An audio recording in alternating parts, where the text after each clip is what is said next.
Let's pause for a minute to talk about Anchor by Spotify. Anchor is an easy to use, one stop shop to create and host your podcast. When we started making Sleeping with the Numbers, we used other hosts first that forced us to manually upload to Apple Music, Spotify, and Google Podcasts. But with Anchor, you simply upload to a single spot and it distributes it automatically to all of these locations.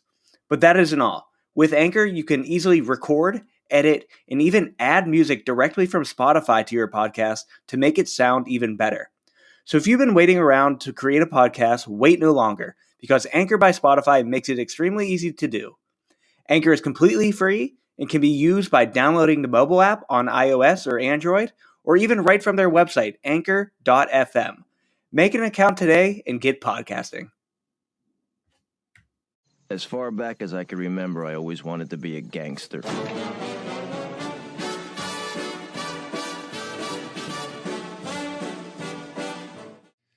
All right, hey everyone, welcome into another episode of the Sleeping with the Numbers podcast. Just Dylan here. We tried to record an episode with both of us, both Pat and I, but here in Texas, our electrical grid isn't very good, and when we get a tenth of an inch of snow, people start losing power, and that's exactly what happened to Pat. So he is without power because of this terrible winter storm that Texas is getting. It's just horrible here. Everyone's freaking out, flooding to the grocery stores, taking everything off the shelves. It's just so bad down here. That's not true at all. It is so over exaggerated. People just freak out over nothing. There's like barely any snow at all, barely any ice at all. It is just, I can't get into it enough, but people just freak out over the littlest thing down here. The whole "don't mess with Texas" thing is apparently just a joke, because give them a little snow, a little bit of cold, and they all freak out and start crying. So, bunch of pussies here is really what it boils down to. So we're gonna do things a bit different here. We do not have any NFL games this week. We have the Pro Bowl, which no one really cares about. Skills competitions are good. Just there's no reason to watch it at all. Just check out the highlights on YouTube or whatever whenever it's done. But it's really just for the players to get away with their families, and they seem like they have a good time. So good for them. No one else really cares. What we do have is the Super Bowl coming up. We have the Cincinnati Bengals taking on the Los Angeles Rams, which is honestly an exciting matchup. I'm excited for the Super Bowl in general. I usually always am, but I'm even more excited this time around because we have two teams in here that haven't been here. At least in a little bit amount of time. Of course, the Bengals being out of the Super Bowl for quite a long time, out of the playoffs for quite a long time too. But either way, exciting matchup. Joe Burrow against Matthew Stafford, two guys who really deserve the win. I don't have a clue who I'm going to take in this game. I'm going to root probably for Joe Burrow and the squad, just because I think it will be very interesting to see them kind of take over. But I would not be surprised, as many wanted, about the Rams winning. Everyone kind of is on the Sean McVay hype train. They have been for a while. So a little tease there for the second part of this episode. I'm going to do a little bit of a deep dive into Sean McVay's head coaching career, to see if the hype is legitimate or if, it's really nothing special. But yeah, we will have that matchup coming up next week. Pat and I will be talking about that unless we have another, tenth of an inch of snow. Then likely it might just be me again. But either way, the Super Bowl is happening. Currently, the Rams are the favorites, Cincinnati underdogs. And, the question comes up, how do you decide when a bet is good to take? What a lot of people rely on intuition. I don't recommend that. A lot of people bet on their home teams. Don't really recommend that either, nor do a lot of professional sports bettors. They want you to stay away from betting on your favorite teams. There's too much emotion that gets in the way during those bets. They also don't recommend betting on everyone's favorite team. So, back in the day, people were all on the back in the day, it was, a few years ago. People were all on, the Patriots hype train. I don't think they had any actual fans. They were just on the hype train because the Patriots kept winning. The Super Bowl after Super Bowl, of course, you're going to want to root for the best team. That's fun, I guess. But but that just kind of seems to be the case. So given that they're everyone's favorite team, don't bet on them. Again, a lot of emotion, and then you get a lot of uneducated or novice bettors, putting their money on these teams, which only can worsen the odds for you. And usually then the payout's not that good. But either way, the question comes up, what do you do? How do you decide if something is a good bet or not? And I want to talk about a very kind of a simple way to decide if a bet is good or not and whether or not you should take it. And this is going to be a very simplified example. And of course, you should take in all the information you can before you place a bet. These, especially if you're betting real money or large amounts of money, even more so, you need to know if it is a good bet to take. So a common metric that professional sports bettors use is called the implied probability, also sometimes known as the break-even percentage. And the way this is calculated, I'll give you the exact formula here in a little bit.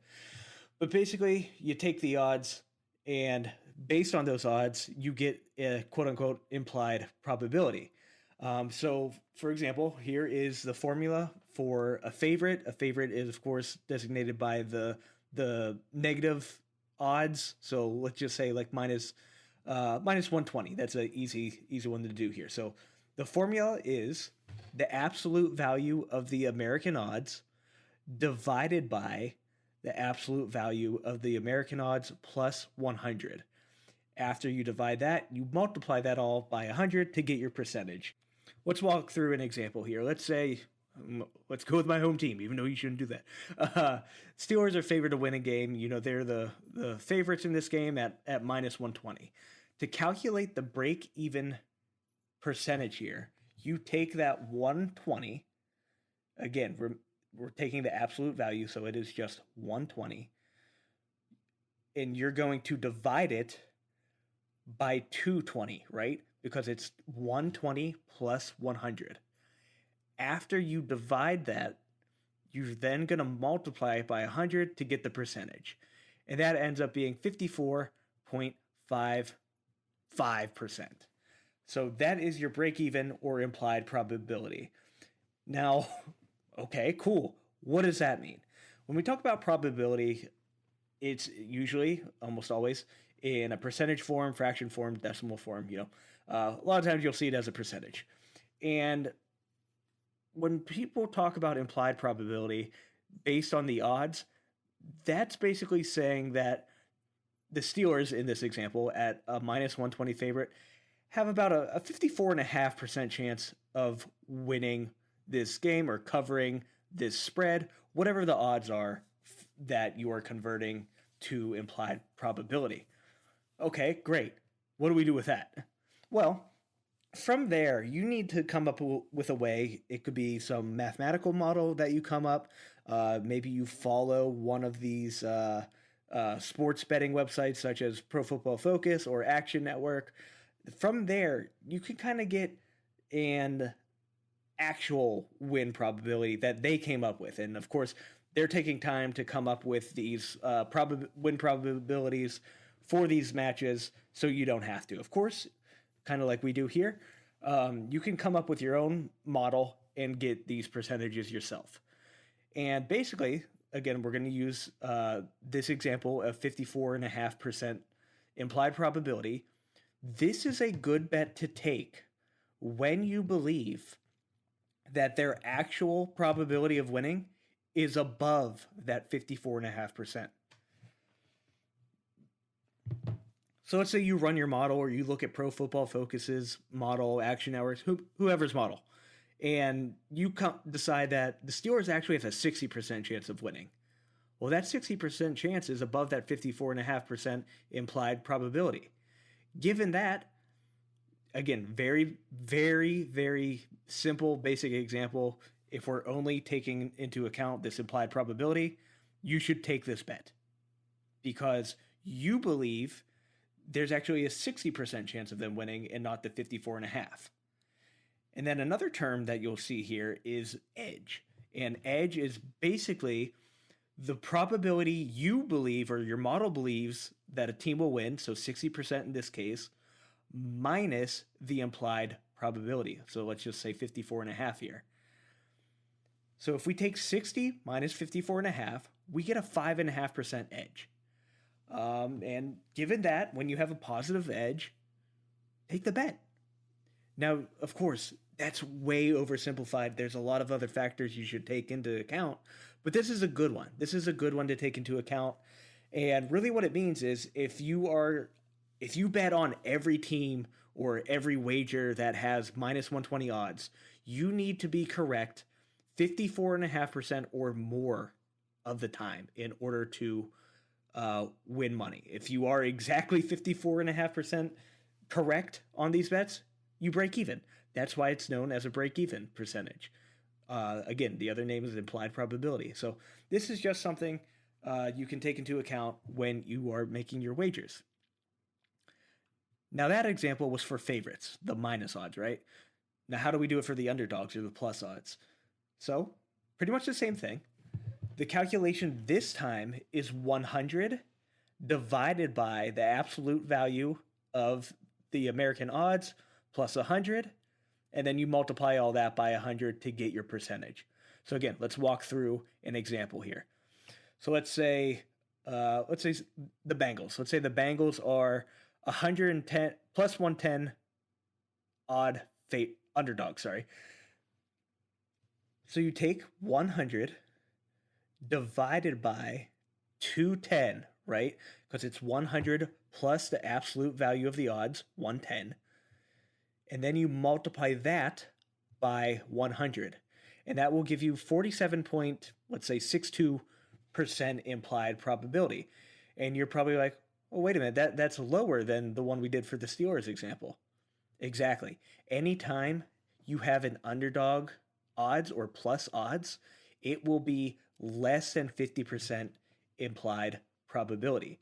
And then, of course, dead center, even money, is going to be plus 100, minus 100, whatever you want to say, even, pick 'em, what all the other terms for those odds will be exactly 50%.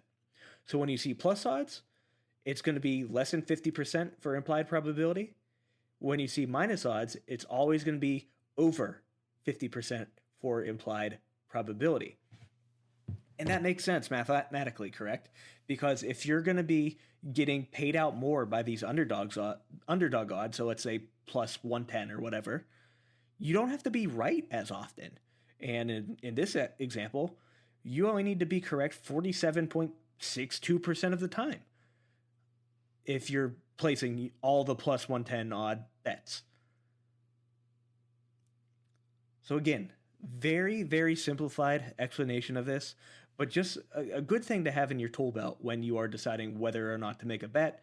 So if you believe, again, we said the Bengals in this example, if you believe the Bengals have it over a 47.62% chance of winning a game or covering the spread, whatever these odds are for, take that bet. It's usually a good indicator of whether or not you should take a bet. Doesn't mean it's more probable to win. Yes, again, this is implied probability. It's not always right. It's just an assumption. So again, something to keep in mind. And let's even do a real life example here. Let's do this current Super Bowl odds. So currently, I'm checking out the odds here on Bovada. Bovada has the Los Angeles Rams as minus 185 favorites on the money line. So let's calculate that. Let's turn that into implied probability. So if you recall, for minus odds or favorite odds, we take the absolute value of the odds, 185, and we're going to divide that by 285, the absolute value of the odds plus 100. We're then going to multiply that by 100, and you get an implied probability of 64.9%. Pretty high. So honestly for me, and then again, this is not based on any model or anything at the moment. Next week it will be. But currently, I'm looking at these odds, and I'm looking at this matchup, the Rams versus the Bengals.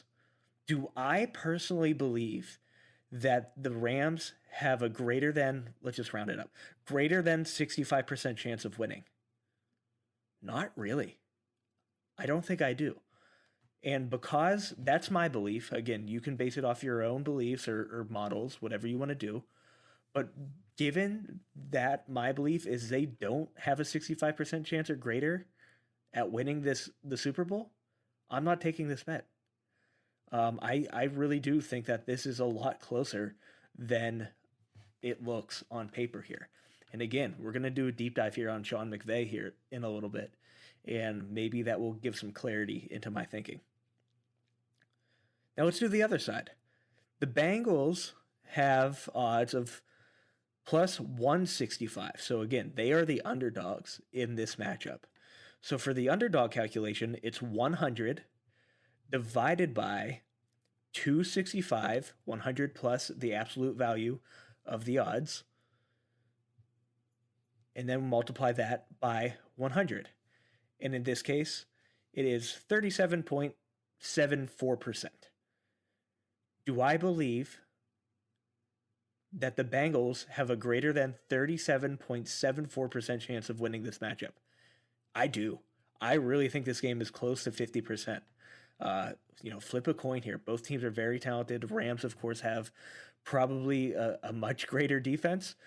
But on the offensive sides of the ball, I think they're very even. I might even give a slight advantage to the Bengals. So given that, again, just based on implied probability and my current thoughts on this matchup, I would take this plus 165 moneyline bet on the Bengals. Again, just based on implied probability. Please take into account a lot of other factors before you make these bets, but I just want to give you some more tools for your tool belt. All right, let's get into the meat of this episode. So this is something I was really curious, and that's kind of how I end up doing all my deep dives. I have a question that comes to mind, and I'm like, all right, I need to research this. I need to know the answer. Because I am the type of person that doesn't like things unanswered. I need to know everything I can as soon as I possibly can. And the question that came to mind, I'm like, has Sean McVay actually been a disappointment? And, many people listening to this are like, no, you're a fucking idiot. What are you talking about? How is he a disappointment? He's in the Super Bowl right now. Sure, that is completely fair. But the hype after he got hired as a head coach, of course, he won Coach of the Year his first year of coaching. And again, well-deserved. He ended up going to the Super Bowl as the NFC champion in 2018, probably his best year. But he's kind of fallen off since then. And, I will pull some stats out here. I'm not going to just talk out of my ass. But, he caused this whole wave of hype. If you even look at Sean McVay's wiki page, there's a whole section called the Sean McVay effect. And what it says here is because of Sean McVay's success as the Rams head coach at a young age, as well as his offensive prowess, NFL teams have started to look more towards younger offensive-minded coaches to be their head coaches. Again, super fair. They have just been kind of hiring everyone McVay has worked with, but it really feels like that hype was too much. And again, little difficult to hear at face value here, right? Because if we look at the other guys they list here in the Sean McVay effect, Matt LaFleur, of course, the Green Bay coach, they've done pretty well but struggled in playoffs. And now Zach Taylor, who he's going against in the Super Bowl, which is, even more exciting for this matchup. And then, of course, we can also kind of throw Cliff Kingsbury in there, I guess, because he's a younger guy as well. But either way, this seems to be an overreaction to his success. And again, let's get into these numbers now. So Sean McVay became the head coach of the Rams in 2017. His first season, he went 11-5. Fantastic. That's very good. Second season, 13-3, went to the Super Bowl, ended up losing. Again, second year coaching, that's pretty good. The next year, almost at 500. He went 9-7. Not as good. 2020, 10-6, and then this year 12-5. Again, making a Super Bowl appearance. Now, again, based on all that, you're like, okay, he's never had a losing season. That's very good. He's overall 55-26 win loss, about a 68% win rate. Those are all very good. Dylan, what's your problem? Why you hating on Sean McVay? I'm not trying to hate on Sean McVay. I do like him as a coach, but I feel there is some exaggeration in his success, and let's talk about why. Breaking down his win-loss record a bit more here, we see that he's 19-11 against his division, 36-15 outside his division. Okay, cool. One would expect it to be a little bit tighter inside the division because that's how it is for every division. These are your rivals. You play against them often. They know your team very well. Those matchups are never easy. Cool. Now, let's go deeper. So what I did was I went into Pro Football Focus and I ran through every team Sean McVay played against during his time as a head coach. And then I went and looked at how Pro Football Focus had these teams, Sean McVay's opponents ranked, and I split it up between top half teams and bottom half teams. And you'll notice a game's missing here because there is one team that was right on the middle.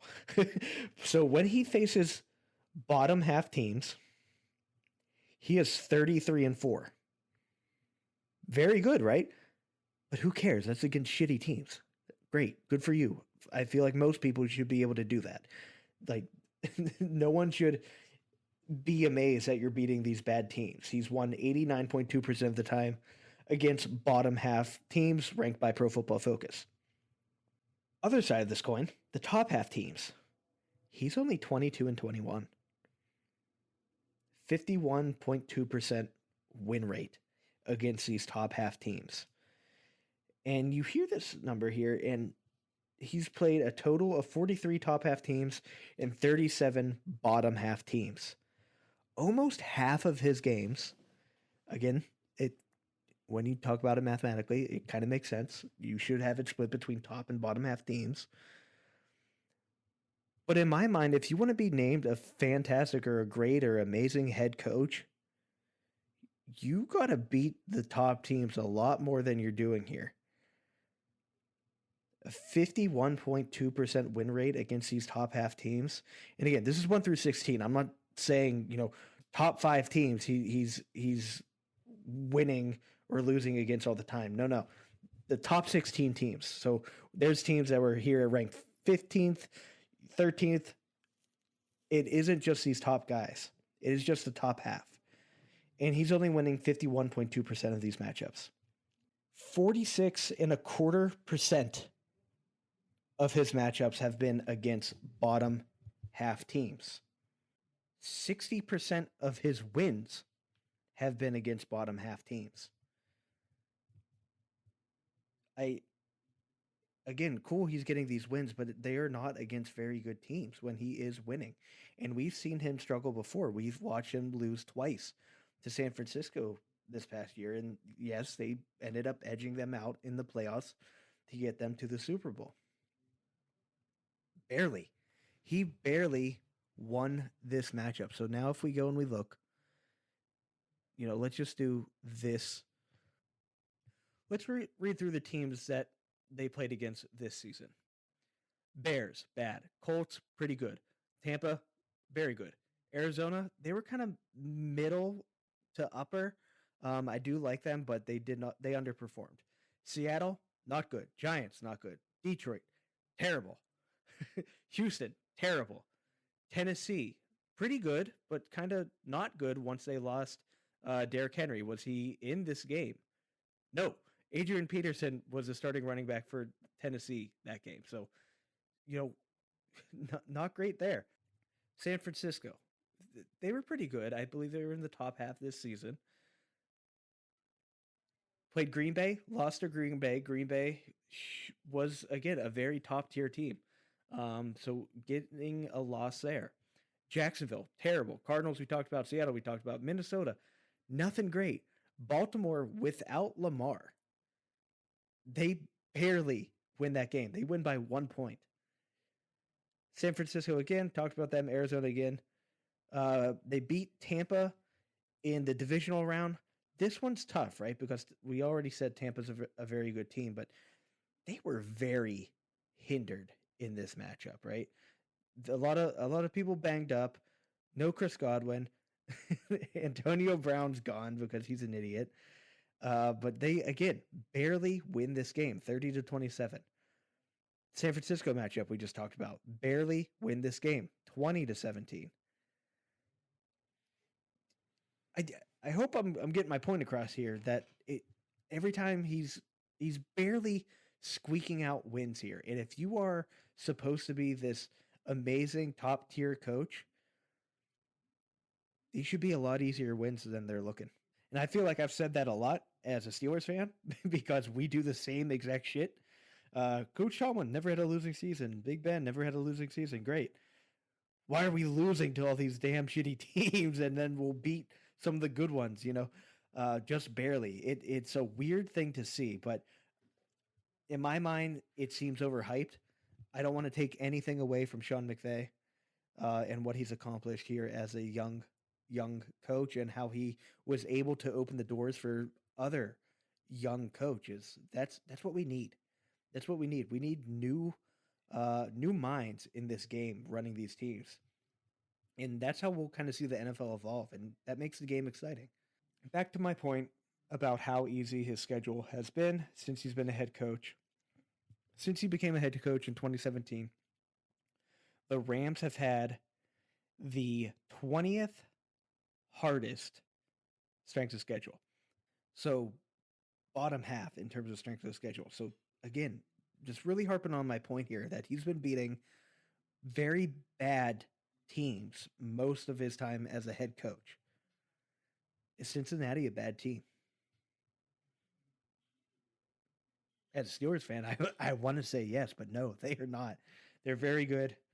And I think Sean McVay has a tough matchup coming to him on Super Bowl Sunday. So I hope you enjoyed that little deep dive. Let me know your thoughts on Sean McVay if you have them. I'm always open for discussion. Prove me wrong, prove me right, whatever you want to do. I do not mind. Open discourse. These are just the things I'm looking at here.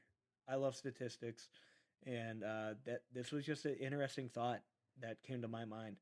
I again wishing teams both the best of luck. It's going to be a really fantastic Super Bowl. We'll get back to you next week. Pat and I will run down the Super Bowl. We're going to go through all of the fun bets for the Super Bowl, the stupid national anthem length, the coin toss, halftime show. Is there going to be a nipple shown? All the fun ones for the Super Bowl as well as the game itself. But as you can probably tell, it's not to say I think the Bengals are going to win, but I think the best bets are going to be on the Bengals side of the ball. And it kind of, in the Super Bowl, it kind of seems that's the case because it's the biggest, gambling day of the year or something like that. I don't know if that's true. I might be pulling that out of my ass. I don't know about that statistic. But either way, a lot of people are gambling that usually wouldn't just because it's the Super Bowl. And they're going to put their money on the favorites, which usually can kind of tinker the line here. So again, I think there is a lot of hype here for the Rams. I think the Bengals are really getting shafted in terms of the odds. And as bettors, that's great for us. We'll discuss who I think will win moving forward. But as you can probably tell from the discussion on today's episode, I'm going to have some bets on the Bengals here just because they're the best bets for the matchup. You, as bettors, you have to take those risks. And as professional bettors, you take calculated risks, which is what hopefully, we try to help you out with here on the show. So I want to thank you for joining me. This was fun. And if you want to do some prop betting and get ready for the Super Bowl, go ahead and sign up to Monkey Knife Fight in our description. You can use the link. Your first deposit will be matched instantly up to $100. So you put in $100, you get another $100. You now have $200 to go and bet on the Super Bowl. So betting on the Super Bowl makes the game way more fun. Do it at your own risk. We're not responsible, but do it at your own risk. It does make the game more fun to watch, especially if you don't really care about either team. Also, want to remind you, we are partnered with BarkBox. BarkBox is a monthly subscription service for you and your dog. It will come with treats, toys, little games you can play with them, anything you can think of to make you and your pup happy. The treats are made completely in the United States with well-sourced ingredients, so you know your dog is getting a healthy snack because he deserves it. It's not going to be something you buy, at the grocery store or something out that you have no idea what's in it, and if it's a toy, maybe it gets demolished instantly. These are high-quality toys, and if your dog is a little bit of a more aggressive chewer, that's absolutely fine. Pat's dog is. And Pat gets the super chewer option, which comes with more hardy toys that can withstand that hard chewing by these pups. So if you need that, that is always an option as well. Use our link in the description and you get a free month. Thanks for joining me. We'll